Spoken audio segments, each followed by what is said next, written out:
Good evening, ladies and gentlemen. Welcome to this webinar with Ultimate Products, which will be presented by Managing Director Andrew Gossage. Thank you for attending. My name is Mark Bentley and I am a Director of ShareSoc. In a moment, you will see a poll asking you about your interest in Ultimate Products. Please complete it.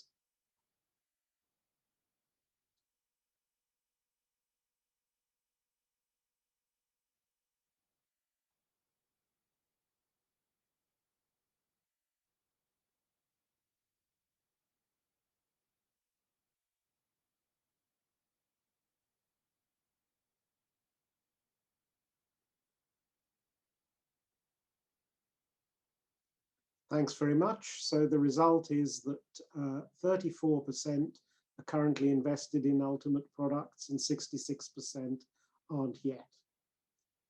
I must draw your attention to our disclaimer. ShareSoc is not regulated by the FCA. Nothing you hear constitutes investment advice or a recommendation to buy or sell shares. Always do your own research. I must declare my own interest as a shareholder of Ultimate Products. If you are not yet a full member of ShareSoc, please visit our website and select Upgrade Membership from the membership menu to upgrade. By subscribing, not only do you allow us to pay for the resources we need to support you, but you will gain access to exclusive full member content on our website and discounts on ShareSoc and third-party services. Next slide. If you have a question, please click the Q&A button at the bottom of your screen. You can ask a question at any time by typing it into the question box and clicking send. You will see all the outstanding questions in the Q&A box as illustrated here and can use the thumbs up button to prioritize other questions. Questions with the most likes will be asked first. We will answer the questions when Andrew has completed his presentation. We provide a number of resources for attendees. A Stockopedia report, which you found from the email that's already been sent to you, and there's a link in the chat window, which again you can activate from the button at the bottom of your screen. We provide a number of other resources for attendees. Slides and a recording of the webinar are available for full members on our website under past events shortly after the webinar completes. We invite you to provide feedback on this webinar and would be most grateful if you would do so. And now I'd like to welcome Andrew Gossage, Managing Director of Ultimate Products. Hello, Andrew.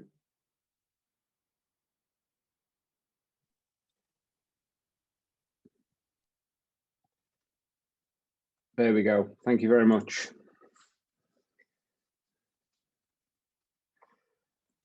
So Amanda, if you go to page 3, please. So good evening, everybody, and thank you so much for your time today. What I'm going to present to you is a, next page. That's it. What I'm going to present to you today is a presentation we did last week as part of our Capital Markets Day. That also included a tour of the showroom, which unfortunately I can't do right now, but there is a tour video available online, and I can speak to Amanda afterwards to send that link through to you all. This slide lays out the sort of bold facts of the business, and I'll try and give this information more colour as we move through the presentation. The intention of this presentation is really is twofold. First of all, an introduction to the business for those of you who don't know the story. But also, secondly, a bit of a status update. We've been listed now for nearly 4 years, and so a bit of a recap on as to where the business is and how it has developed over the last few years. So hopefully you'll find it informative. Bold facts: we were established 24 years ago by our CEO Simon Showman. based up in Oldham, headquartered in Oldham in Greater Manchester there. And we are a brands house of consumer goods for the home. And I'll go into that in more detail. Very important to appreciate, we are mass market and value led. If you see us in Selfridges or in John Lewis, we've probably done something wrong. We are very much about, you know, we are advocates for the squeeze middle, should we say? So we are, you know, we are a supplier to every home, is the way we see ourselves. We have 5 major product categories: small domestic appliances, which includes things like kitchen electrical and floor care, such as vacuum cleaners. Housewares, so things like cookware, cutlery and utensils. Audio products, laundry, and heating and cooling. We employ, at the last count, 295 people. 55 of those are overseas, mainly in our Guangzhou office in China, with the rest in the UK, mainly up in the northwest, working out of our Oldham head office. We have offices and showrooms in 3 locations. Oldham, as I've mentioned, Cologne, where we have a showroom and a sales team, and also Guangzhou, where we have a showroom, and we have sourcing, merchandising, and quality control based out of that office. We sell to over 300 retailers across 37 countries, but also increasingly online. And we source products from 15 countries, although the majority is sourced from China, where our sourcing office is. And we have a well-established and effective talent development process.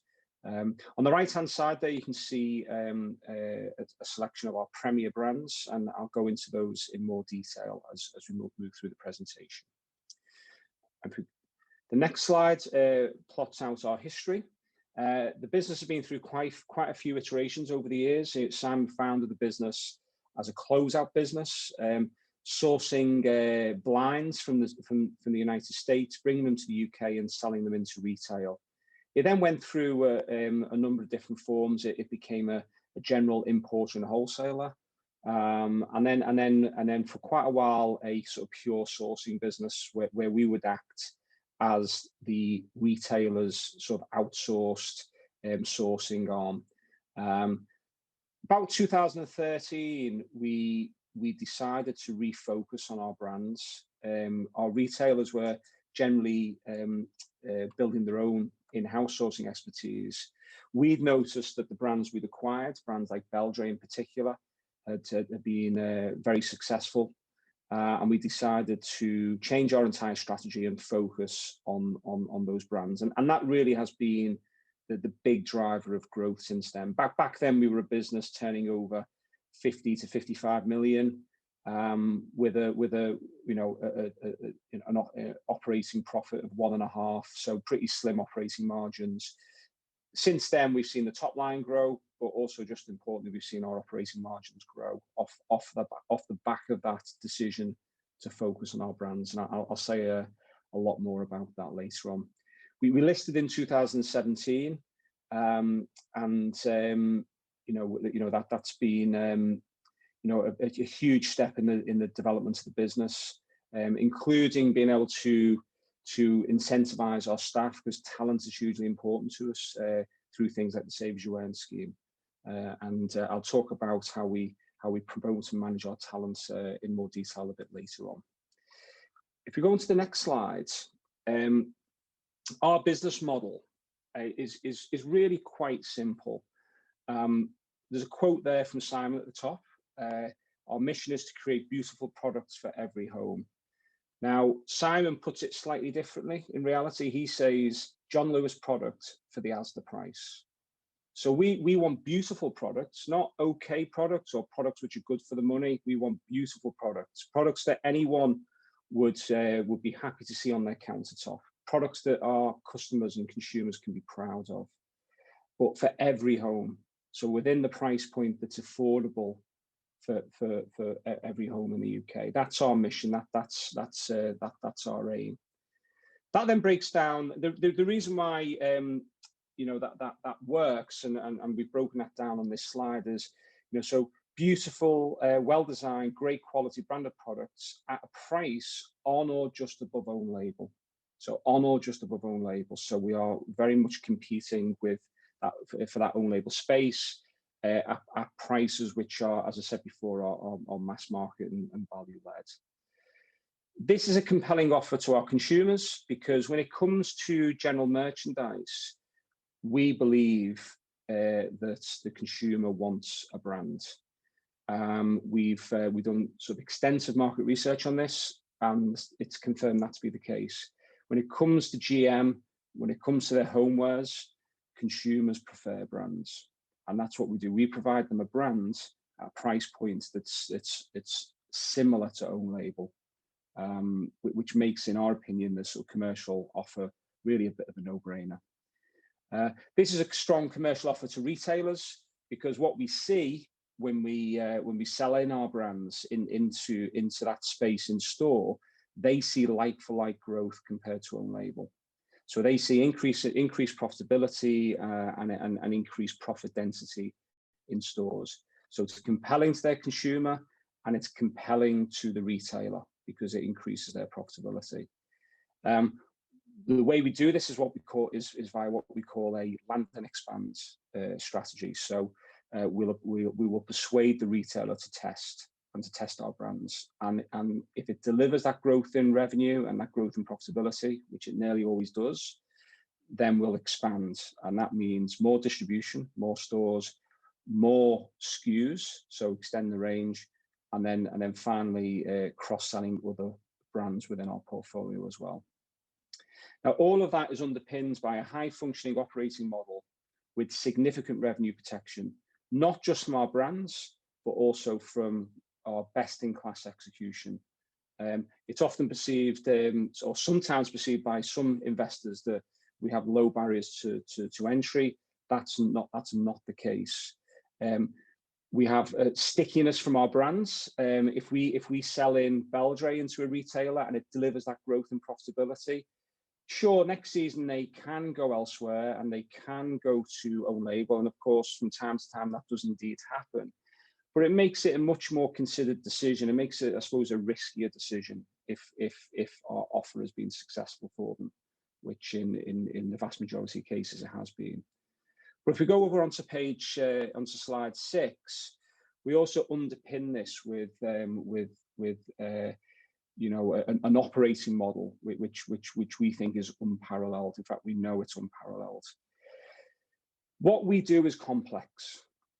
Supplying retail is complex. Retailers, very understandably, make things simple for themselves by making it complex for their suppliers. So just to illustrate that, we have 300 customers, and each one of those customers, each one of those retailers needs the product supplied in a slightly different way. That might be everything from their QA processes, their ethical processes, through to the way a product is to be price labeled, right the way down to the height of a pallet. It's hugely complex what we do. Again, to give you a sense of context, we have each one of our purchase orders has approximately 80 steps. At the moment, we have 2,500 purchase orders. You know, that means we are managing thousands and thousands of steps at any given point in time. So it is complex what we do. But what we've done over the last sort of 10 to 15 years, is we've built that capability. We've built it through use of systems and IT. We've used it. We've achieved it through investments in our people and our talent. And so, yeah, people could do what we do, but they'd have to spend the next 10 years building that capability that we have. And what that means is we can supply 300 retailers a year across 37 countries to a very high performance standard. And one of our metrics amongst numerous that we have is on-time delivery to an over 98% on-time delivery. We can bring 1,000 SKUs to market each year. And we can do that to year in, year out, even during a pandemic. We brought 1,000 products to market during 2020. So if we move on to the next slide, I've mentioned before our key product areas, and if you do get a chance to review the video of our showroom, it is very informative. We have 5 main product areas. As mentioned, small domestic appliances, housewares, audio, laundry, heating and cooling. I'd say I won't spend too much on this slide because that video is available. But what I would say to you all is we do see these are our main divisions, but we do see the growth going forward coming from those divisions on the left-hand side. So small domestic appliances, housewares, and laundry. The next slide, our strategy. Strategy is, now when we IPO'd, we had a 3-pillar strategy. Now we have a 4-pillar strategy. Because international has been very much put onto the top table. And that really has transformed, I think, the focus and potential of the business. When we IPO'd in 2017, we were essentially a domestically focused business, targeting 60 to 70 million consumers. We are now an internationally focused business, really targeting 500 million consumers, both in the UK and across Europe. The way we get to those consumers is via supermarkets, via online channels, and via discounts. And we focused on these channels because we see these as the winners. Our chairman, Jim, is always saying, guys, focus on the winners. Supermarkets, obviously, they've done pretty well recently with the pandemic. But even before that, there's still where the vast bulk of people shop each week, and the footfall there week in, week out is enormous. And in the past, we were somewhat underweight on supermarkets. That has changed, and I'll illustrate that later on in the presentation. Online channels, general merchandise increasingly is sold via online channels. I think before the pandemic, it was approaching 30%. That's gone up since the beginning of the crisis. And we see sort of growth for the foreseeable future. Since we became more branded in our approach, that means we have inventory. That inventory opens up the opportunity to exploit online, which we have been doing, I think, very successfully over recent years. And then finally, discounts, which is probably where our heritage is, where we've come from as a business. Discount retail has grown massively over recent years, and that's expected to continue really for quite some time to come. So moving on to the next slide. Our retail partners, you can see, I think here, we are in with a lot of very credible retailers. More mature in the UK, of course, where pretty much every store chain we would want to deal with is open, but increasingly well known and well regarded across Europe, and that's been, for me personally, sort of quite encouraging over recent years. When we go and see someone we don't know, they generally know who we are already, and they generally have a very positive view of us as a quality supplier. That's been built off our position in the UK with blue chip retailers such as Tesco's and Sainsbury's, hugely successful retailers such as B&M. But also increasingly in Europe, where we are a key supplier to retailers such as Action. So as I say, when we go to those first meetings, people know who we are, and that makes things much easier from that point on. So moving on to the next slide, our brands. We touched upon this earlier on.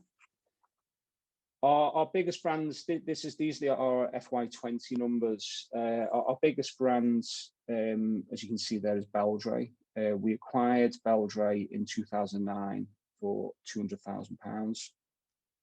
And Beldray, in a way, is a kind of case study as to what we can achieve as a business. The brand back in 2009 was probably turning over sort of circa £500,000 a year. And we've taken that from there to north of 30 million, and in FY21 it's our fastest growing brand by value. So that growth is continuing. Along the way, we have learned a lot from that, and we do have new brands coming through. We Progress, which was acquired in FY16, Clean Easy, which was acquired in FY19, and then very recently Petra, which was acquired just a couple of weeks ago. And we believe that there's a substantial opportunity to do what we've done with Beldray with those other brands, and to do so over a shorter time frame, for two reasons. First of all, we've learned a lot from our development of Beldray, and we know the pitfalls to avoid. But secondly, and I'll go into this a bit more detail later, we have learned how to cost effectively market our brands, and I'll go into that in more detail on a later slide. So we believe that with the likes of Clean Easy, Progress, and Petra, that we can do a Beldray over the next few years, and that's a very exciting prospect, we feel. You can see there we don't pay much for our brands. Everything we do has to be low cost, because if we're going to hit those price points that compete with own label, those mass market price points, everything has to be low cost. The way we source, the way we manage our overhead, the way we market, but also what we pay for our brands. So we tend to find heritage brands which have maybe become a bit unloved recently, and we start loving them again, and we breathe life back into them. As I say, very much what we did with Beldray. We do have two licensed brands. We have Salter. Sorry, just to rewind slightly. Progress, Beldray is a laundry and floor care brand, so things like vacuum cleaners. And Beldray is actually sort of number 5 in the UK, for example, on vacuum cleaners. Progress is a kitchen electrical and cookware brand. Clean Easy is a laundry and floor care brand similar to Beldray. Salter, we have we have everything apart from scales. So if you see Salter and it's not a scale, it's us. So typically kitchen electrical and cookware. And then we have Russell Hobbs. We don't do the electrical on Russell Hobbs, so we do everything that doesn't have a plug, in particular cookware. And our two licenses, we used to do a lot more in the way of licensing, but our two licenses, which we sort of see as very much as partnerships, are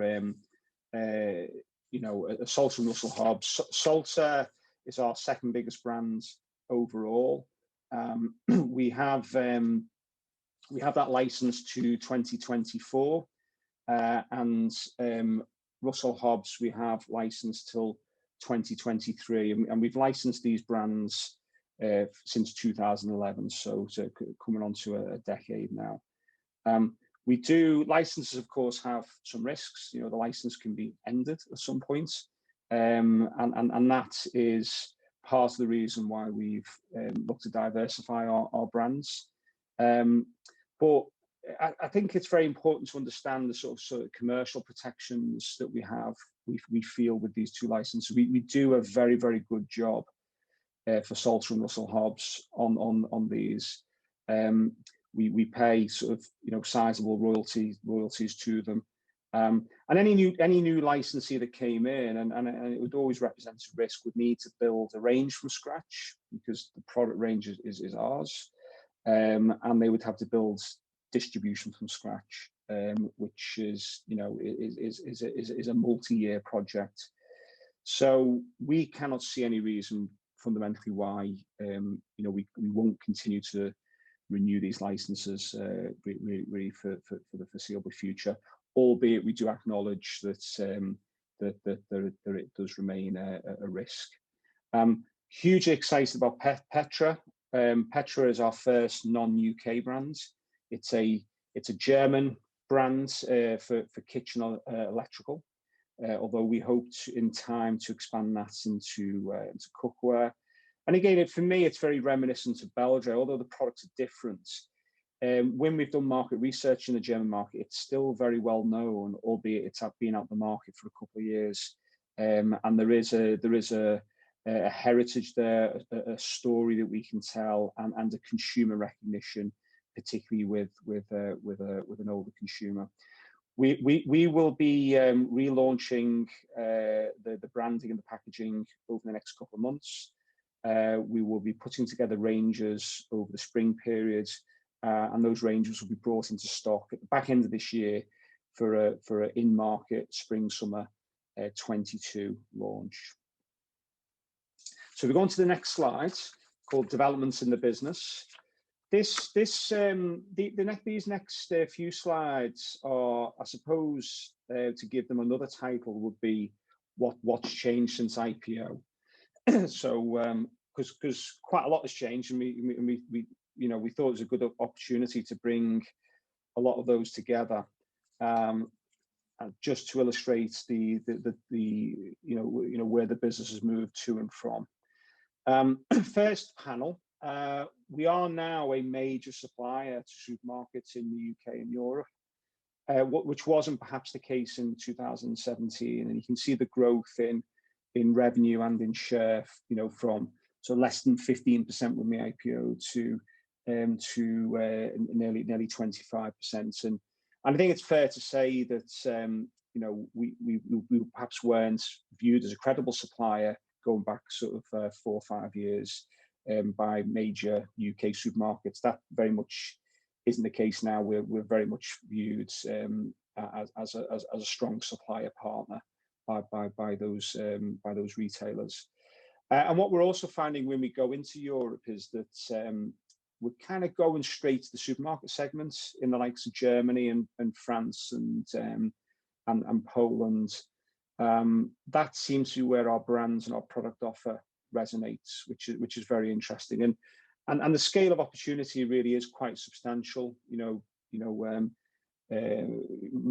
Supermarkets like Kaufland in Germany have several thousand stores, and not just in Germany but across sort of Germany and Central and Eastern Europe, and then supermarkets like Lidl have tens of thousands of stores. So we're really quite excited about that opportunity. Panel number 2, online. I mean, we were kind of babies at it when we IPO'd. Sort of less than sort of 5% of revenue from this segment. 15% in FY20, and the second half of FY20 we were 18%. So. We did set ourselves a target of IPO of hitting 20%. We're pretty close to that now, we feel, and the board now has set a target of 30% of revenue to come from online over the medium term. When we say online, we sell via platforms, so the likes of Amazon, eBay, Groupon, and retailer dropship websites. So. At the moment, it's via platforms and not through a proprietary website. The business is more international. This is a key strategic objective to us. Don't worry about the flattening in FY20 because that was all down to COVID. Our second biggest customer and largest international customer has been all but closed for large parts of the last 12 months, although they will no doubt reopen and continue their strong sort of pre-COVID growth. But even so, you can see a sort of step change from kind of a quarter of revenue to circa 40%, and we do see the business being over 50% from international sources within the next couple of years.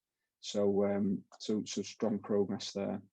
Within that international story, we did focus on the German market as kind of our main bridgehead, and we've seen substantial growth there. Again, don't worry about the flattening in FY20.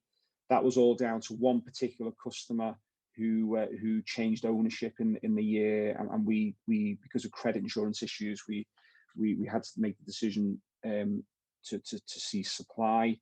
The underlying growth in FY20 was north of 40% in Germany. So really from very little to a substantial territory for us in a very short period of time, and growth, we believe, for the foreseeable future from there. And one of the great things about Germany is which perhaps we didn't quite appreciate when we decided to target Germany as a territory. We knew it was the biggest consumer market in Europe. We looked at the offer there and felt that we could bring something different, which we believe we have. But also, when you sell to that retail buyer in Frankfurt or in Cologne, they aren't just buying for Germany. They're typically buying for Germany plus, Czech Republic, Poland, Austria, Switzerland, etc. So it's a great way to get a huge amount of bang for your buck in terms of, pushing our brands across multiple territories throughout Europe. So we go on to the next slide. So I guess this slide is about resilience. We were, if you go back to the prospectus, from 2017, we were overweight on discounts. In retrospect, nearly 60%. You can see that from panel 5 was discounts. As you can see from FY20, our sources of revenue are much more diversified now. With online and supermarkets going from a combined total of sort of 20% to nearer 40%, and discounts, while still a very much a substantial revenue area for us, and long may that continue, more balanced within an overall mix. And of course, that has really helped during this crisis, because while a number of our discount customers did remain open, particularly ones that sold food, of all our segments, discount was the most likely to be closed for being deemed a non-essential retailer. And all the supermarkets remained open, and of course our online business remained open as well. So the pandemic was an illustration of how having diverse channels aids resilience. Of course, in a different scenario, it may well be that, say, supermarkets suffer and discount thrives more. But this time round, it certainly was great to be able to continue to supply those supermarkets and via online, as well as via the discount retailers that did remain open during the crisis. Panel number 6, our biggest risk when we IPO'd in the prospectus was customer concentration. You can see there the top 2 customers that we have with 47% of revenue. We've brought that down now to 26%, and we believe as a risk now that's sort of largely off the table. So again, more resilience through diversification in terms of customers, particularly with newer customers coming through, particularly in Europe. We're financially much stronger. I'll go through the balance sheets a bit later on, but a business like ours supplying retail would typically have decent sized working capital balances, and therefore would have funding in place to fund those balances. We've been kind of quietly de-gearing over the last few years, particularly in FY20, but also again in FY21. And as at the end of January, just gone, we only had £1.5 million worth of net bank debt, and headroom within our facilities of over £25 million. So, we'll touch upon this, the relevance of this for things like dividend policy later on. But it also puts us in a good position to be opportunistic if for example, brand acquisitions came along. Although, as you say, we very rarely pay much money for them. So but there we go. The next slide. Other developments. We were very, when we IPO'd, we were very heavily branded. You can see on panel 9 there, and these are just our premier and key brands. We do have some brands in addition to these, but we've gone from 75% premier and key brands to roughly 85% over the period. Own label for us is typically less than 10%. We do very much like to focus on our brands, and within that story, our premier brands, which we do see as the prime drivers of growth. Our premier brands are Beldray, Salter, Russell Hobbs, In Tempo, Clean Easy, Progress, and now Petra. We have seen a sort of step change in their share, and they now account for about 70% of our overall revenue. As we said in panel 8, we do have more brands. We did have Russell Hobbs as a license when we IPO'd, but we extended that to Europe in 2018. We did have Progress when we IPO'd, but it was still quite early stage. We're now seeing sort of substantial traction on that brand, with Europe being a particular area of growth for us, and we do see that in percentage terms being one of our fastest growing brands in FY21. Clean Easy we acquired in 2018. We bought it really as a plan B for Beldray. Sometimes when you're supplying Beldray to a retailer, it can be difficult to supply that same brand to their closest competitor. So we felt Clean Easy gave us a plan B. And that remains our strategy with Clean Easy, but it may surprise us. What we recognised when we bought the brands and we did our market research was that consumer awareness of Clean Easy is actually very, very high, north of 70%, which is a fantastic starting point for an acquired brand. And then finally, Petra, which we announced a couple of weeks ago. We're very, very excited about this. Our first non-UK brand, our first German brand, and we're really excited as to what that will mean for us on our German and international business. Panel number 10 talks about marketing. Now, marketing was always a bit problematic for us because if you spend lots of money on marketing, then you can't hit those key price points. We've been experimenting over the last few years with different ways to market, marketing routes that generate that awareness of our brands, but cost effectively. And we believe we've put together a formula.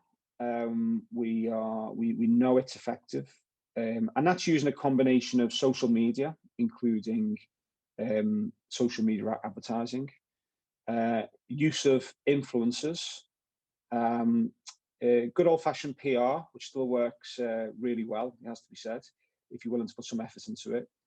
And then finally, Amazon AMS, Amazon marketing systems. So using the Amazon platform and the marketing tools within that platform to drive traffic to our listings, and in doing so, promote awareness of our brands on that platform. And because so many people shop Amazon, therefore promotes awareness more widely. In the past, we did depend upon our fabulous sales team, just selling it into retail and the space on shelf driving that awareness. We now have this sort of marketing formula that we've put together, and this very much being an opportunity for the future. We've only really just started to fully deploy this capability. Okay, we'll go on to the next slide. So what we've tried to do here is say, well, okay, what does the future look like in the consumer market, and how might we fit within that? The first thing we think, and I don't think this is massively contentious, is compared to pre-COVID, more people will be spending more time at home. And if you think about just something like going from, say, 5 days a week in the office to 4 days, it means an increase in your time at home of maybe 40 to 50%. And that has, we believe, direct implications for homeware brands and including ourselves. So there's a big opportunity there. Within that overall story, home cooking is here to stay. We believe people have had to do it. They found they quite like it. It saves them a bunch of money, which they always like. And we believe that's an opportunity for Salter, Russell Hobbs, Progress, and Petra. We do believe cleaning because of the people spending more time at home, but also because of the kind of cultural changes around cleanliness which the pandemic has brought. We do think cleaning and hygiene will remain a high priority. And we do see that as an opportunity for Belgrade Clean Easy. We believe the increase in online is structural, not temporary. It's an acceleration of what would have happened anyway. We have a fantastic online capability. We now expect online to grow to a 30% share over the medium term. We do believe that expenditure will be more considered post-COVID. People have saved an awful lot of money and they quite like it. And I think going back to the old, I suppose, the unconscious ways of spending money, the 10 quid a week on coffees, the gym membership that you don't use. I think people, having learned that they can save a lot of money, will continue to be more considered in their expenditure. And we believe that's good for brands that deliver value. COVID has led to retail insolvencies.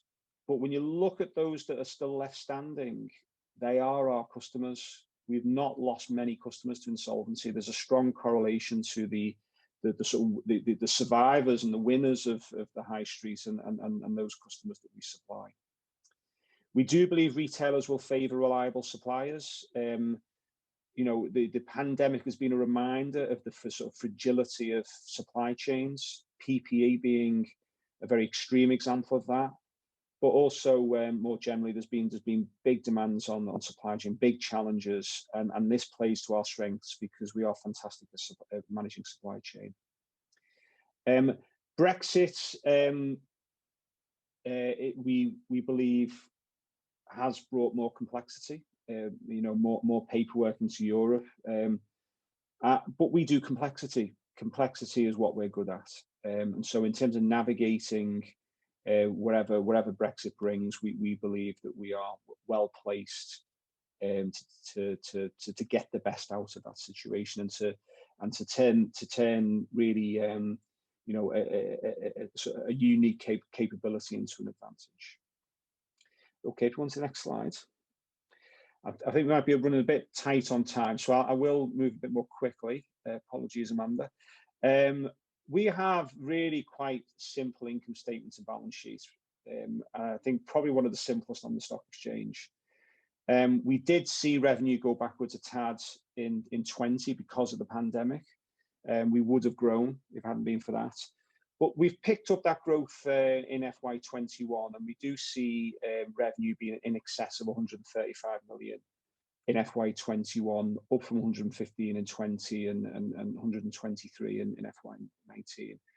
But also we are over the longer term seeing sort of upward developments in our operating margins, up from 8.2% to 9% in FY20, with Equity Development, whose research is on our website, forecasting 9.4, I think, for FY21. And that's come about because of three things. First of all, recycling of product developments via international channels. So product we have developed for the UK, we're selling that into multiple territories and getting the kind of operating leverage that brings. Number two, lengthening of product life cycles via online. Normally if you're selling into retail, once its sales falls below a certain threshold, that's it, the line has ended. With online, you can keep selling that product for the foreseeable future. And that's been a great way to leverage that initial product development. And number three, a relentless focus on productivity. I mean, we as a business, we just spend every day trying to think about how do we increase our productivity, given the complexity that, that is kind of imposed upon us. And so we do see the EBITDA margin over the medium term increasing to 10%, and that's what we've targeted ourselves with. You'd be glad to hear very few exceptional items, hardly any. Our reported EBITDA and underlying EBITDA are pretty close to each other, so not much to talk about there. And then underlying PBT is expected to be in excess of 10.3 million for FY21, up from 8.2 million in FY20. So we go into the balance sheet. Simplest balance sheet on the stock exchange, I suspect, despite the efforts of IFRS 16. I mean, as a business, we have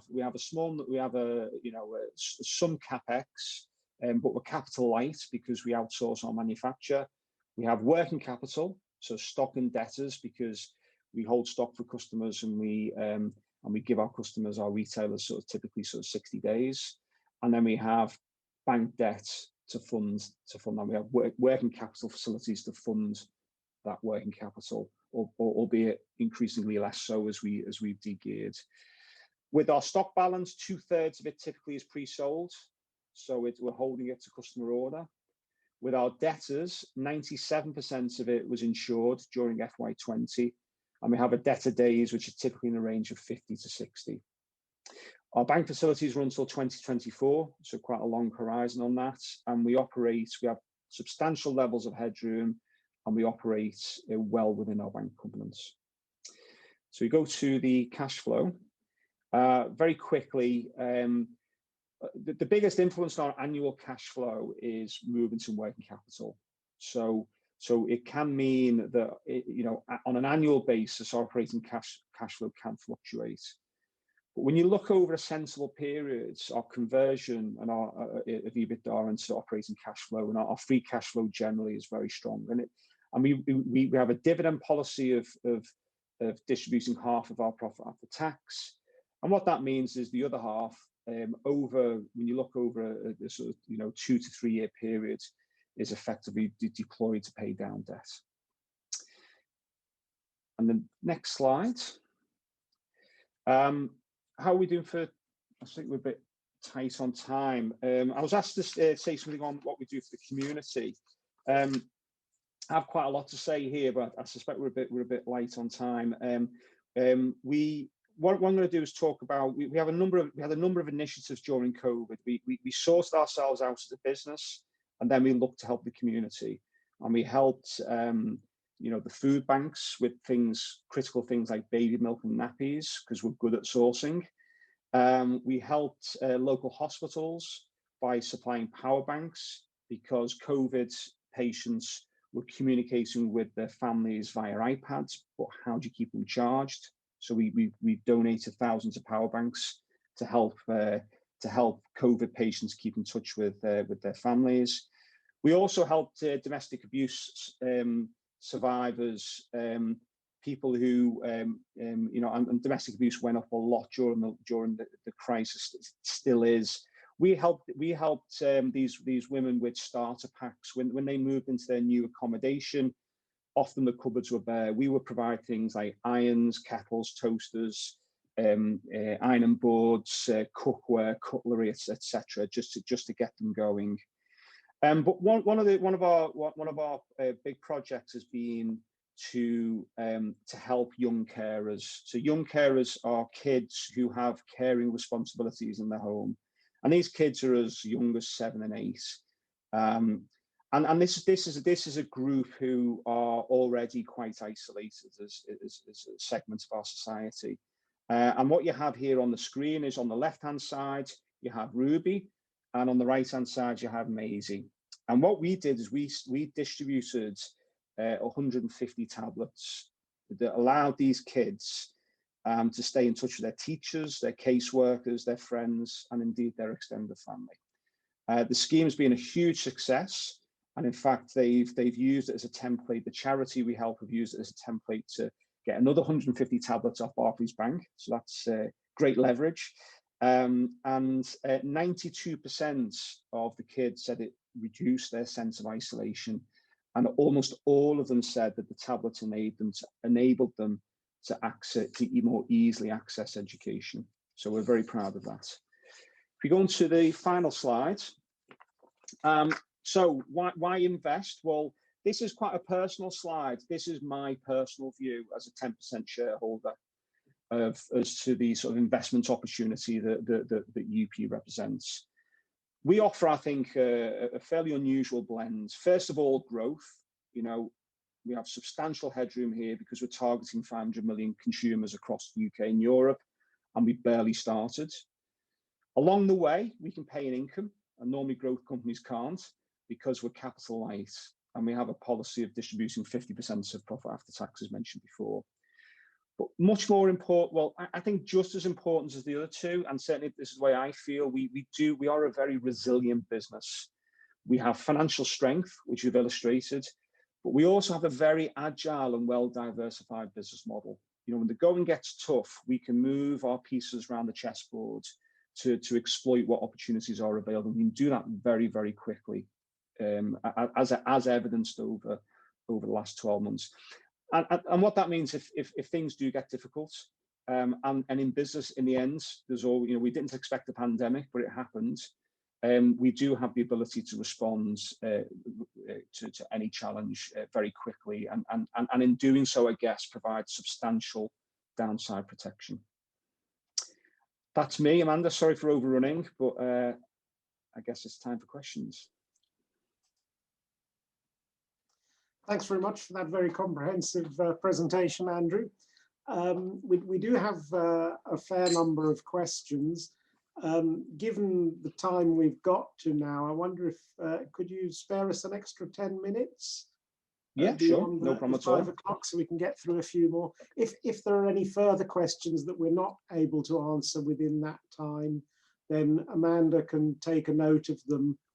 We can send those to Andrew separately and post the responses on our website afterwards. Okay, so we'll get straight into it. The first couple of questions are from Steve Gross. First one is, has Brexit had an effect on your European sales? I understand tariffs are payable on Chinese sourced goods.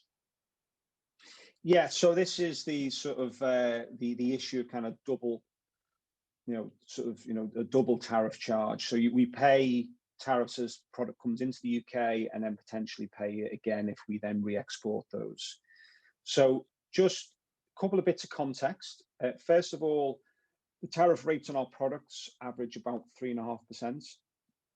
So we don't face the kind of challenges that, say, clothing does, where maybe the tariffs are more like 10%.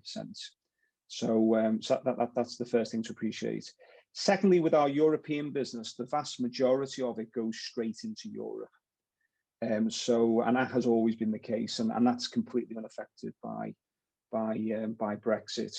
But we do have about 8% of our business by revenue, which is transacted, 7-8%, which is transacted either across the Irish Sea or across the Channel. The double tariff costs we've quantified at about £300,000 a year. But at the same time, the UK government did tweak the tariffs on the way into the UK, and that's generated a tariff saving to us as a business of about the same. So the net tariff cost is pretty close to zero at the moment. Now, what we are in the process of doing is reinstating a bonded warehouse. We did have a bonded warehouse up until a couple of years before the Brexit vote.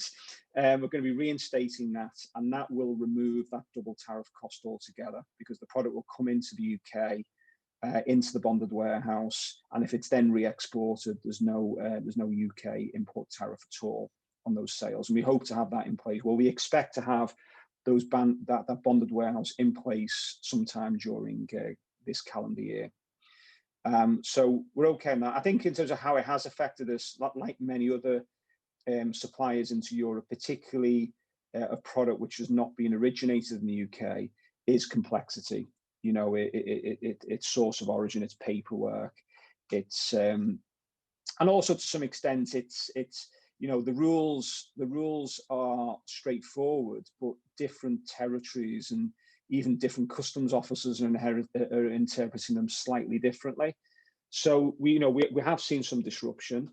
We're working our way through that. The majority of our European business is actually into Ireland. That's continued, with some irritations, pretty much as was. The next biggest elements is our business into Amazon in Europe. That's been reinstated, and that's underway. But there's no doubt day to day there are complexities and irritations which weren't the case when we were in the single market. But as a business, we do complexity very well, and we will work our way through all of those. And I'm absolutely convinced that in time, those things will settle down. Thanks very much, Andrew. Next question, are you being affected by the increase in freight container charges, and how are you mitigating that extra cost? Yes, we are. So just as a bit of background for those who aren't aware, during the pandemic, a lot of the lines took out capacity because, of course, during spring, summer last year, very little was getting shipped from the Far East when Western Europe was in lockdown.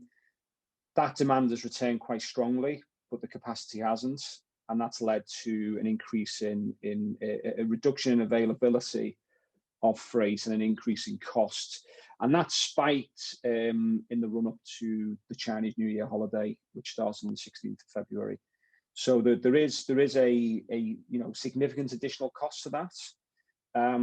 We have been able to quantify that, and in those in the guidance we gave last week or the week before, EBITDA, PBT above 10.2, I think I said, that cost has been reflected in that guidance that's already out there.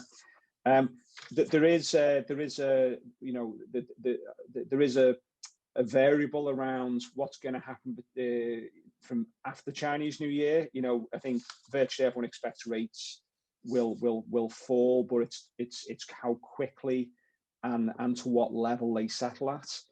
We've made certain assumptions in that guidance, which we've based upon advice from our forwarder, but also with a decent slice of caution as well. So that caution may be needed, so don't get too excited. It is quite an unusual situation, but we're quite confident that the current increased shipping costs are well reflected in those numbers. So the bottom line is you're having to absorb those costs, but that is reflected in the numbers already. And as you say, this won't go on forever, so it's a bit of a temporary. Yeah, we do see it as a certainly the spike is temporary. I guess a key question is in the long run, where will rates settle at? The typical 40-foot container rate would have been $1,500 before all of this. It probably won't go back to $1,500. But where will it settle at? That is a key question. But we've taken a sensible view and a reasonably cautious view in those numbers that we've guided on. Okay. In the light of that, the maybe a bit tricky with the next question, is there scope for you to improve operating margin from the 7 to 8% range achieved over the last 5 years? Well, if you look, I mean, we tend to focus on EBITDA margin, which I know some private investors don't like that measure, but our EBITDA margin has gone from 8.2 to 9, and equity developments are forecasting, I think, 9.4 for 21. We do believe we can move it to 10% over the medium term. I think beyond that, we've got to be quite careful. We do want to be competitive in terms of price. And if probably beyond that, we would certainly look to reinvest back in price to really cement our market position. Okay, thank you, Andrew. But in short answer to the question is we do see further improvements in operating margin over the medium term. Good. Okay. Next question is from Leo George. if your products are high quality, why not sell in John Lewis? Well, I guess you know, we are unashamedly mass market, and that's where our passion is.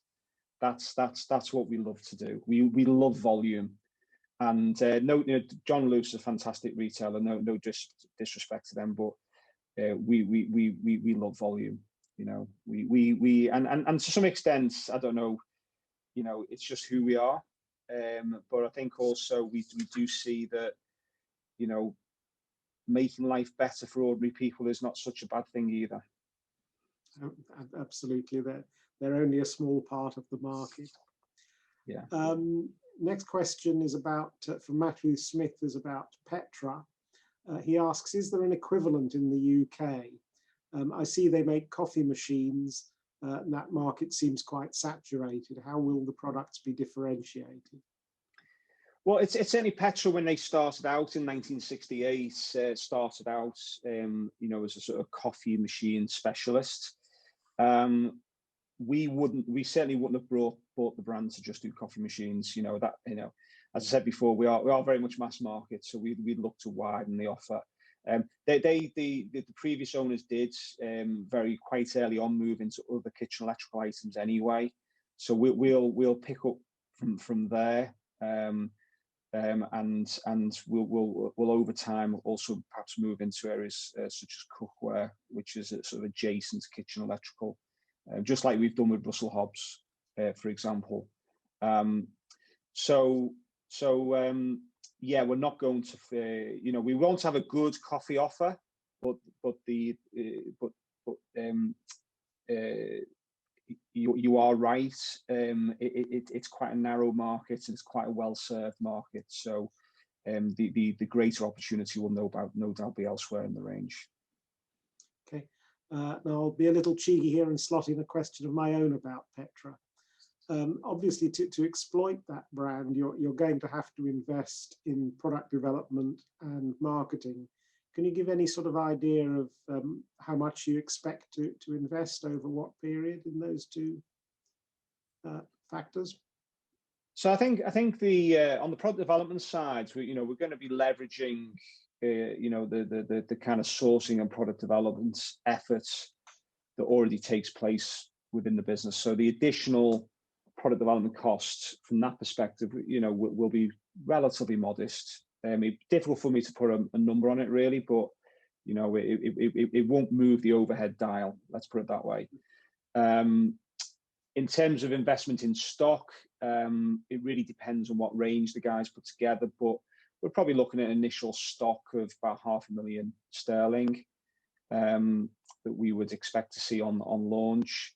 And then the marketing, like you say, we have developed a marketing formula that we think is extremely cost effective. So we would be looking again at an investment in marketing. And again, I don't want to quote numbers because we haven't put those together ourselves internally yet. But again, it won't be a number that moves the overhead dial. Very good. Good luck with that new brand for you. Okay, next question from Tariq. What is the position of the incentive scheme put in place at the time of the IPO? Has it expired, and if not, what is the expected dilution? Yeah, so I think it's Tariq's referring to the MIP there, which it hasn't expired. It runs for 7 years. The maximum dilution is 6%. It relies upon. I think it's not in the money till the share price is at 166, and the maximum dilution of 6% is capped off at something like 285, something of a share price of 285, something of that order. Thank you. Couple of quick questions here. One from Jay. Is there any FX effect on the sterling dollar exchange rate? Or are you hedged against that? Yeah, so we buy the vast bulk of what we purchase is denominated in dollars. So we do have a kind of very well developed and refined over many years hedging policy, hugely important, and really came to our aid when we did see the sort of rapid depreciation of sterling after the Brexit referendum. You can see on the balance sheet, actually, there's a balance there, derivative financial instruments net. We follow the hedge accounting rules, so that's matched against the margins on that stock that's purchased. And yeah, as I say, it's well developed over many years. It kind of broadly equates to we have our dollars bought for broadly about 9 months forwards, but it's almost kind of layer by layer basis as we move along. Thank you. From Jeremy, is there price deflation generally in the industry? Yeah, I mean, there's been price if you look at any measure of sort of general merchandise, price deflation is never ending, the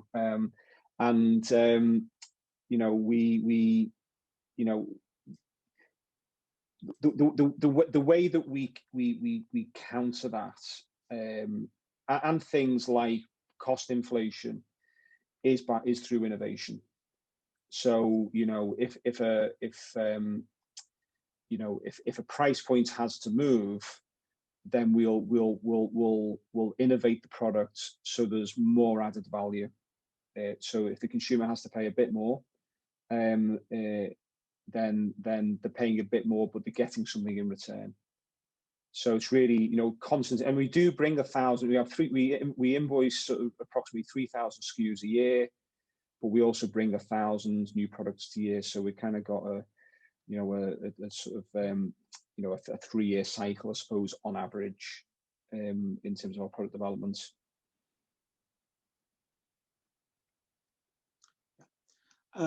Derek Mitchell asks about your shipment and warehouse operations. Do you sell FOB to the larger customers, or is it all warehoused in the UK and Europe? Yeah, so about between 40 and it does fluctuate between 40 and 50% of our business is FOB. So operationally doesn't hit inventory at all, and also that the revenues on those sales are denominated in dollars as well. So it's it provides a natural hedge, a natural partial hedge to the business, because those sales, both sides, that the cost and the revenue sides are denominated in dollars. We then have a proportion of our business which again fluctuates, which is kind of back to back. So we sell, then we buy. So about probably between 60 and 70% of our revenues are either because they're FOB or some other form of back to back transaction, are where we sell first and then we buy, and we're either handing the product over to the customer in the Far East as part of an FOB structure, or we're bringing it in for them, but we're delivering into that customer. Increasingly, the business that we buy on our own accounts and we sell on our own accounts, such as online, that has been a growing proportion of our business over the last couple of years, as online in particular has grown its share. There are a couple of further quick questions. The first one I can answer myself. It's asking about Salter kitchen scales being in John Lewis, but of course you don't have the license for scales. That is Salter's own product rather than yours. That's correct. We do everything but the scales. Yeah. But the scales, exactly. So any other Salter products will be yours, but not scales. And then finally, someone who's not familiar with the term SKU, which is SKU, not SKEW. It means. I think it's an old phrase. It means stock keeping units. It means a number of lines. So numbers. Yeah, it's a product line. Yeah, it's a product line. Thanks very much, Andrew. That's great. Very much appreciated. Thank you. Thanks, everyone. Okay.